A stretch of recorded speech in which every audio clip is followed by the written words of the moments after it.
Hey, so if your file is not opening in Photopea, like it's stuck loading or just won't import, yeah, don't worry. This is a pretty common issue. In this quick guide, I'll show you how to fix it step by step. First thing, check your file format. Photopea supports PSD, PNG, JPEG, and similar formats, so unsupported files won't open. Next, try dragging and dropping the file directly into Photopea. So sometimes the open button glitches, but drag and drop works fine. All right, rename your file. Remove special characters like symbols or emojis because they can block the upload. Now check file size.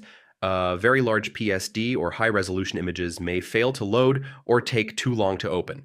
If it still doesn't work, refresh the page. So this clears temporary loading issues and resets the session. Next, try incognito mode or switch browsers. This removes extension conflicts that often block file loading. And yeah, clear your browser cache or disable extensions like ad blockers. These can interfere with file import. So that's how you fix Photopea file not opening issues. One of these steps should get your file working again.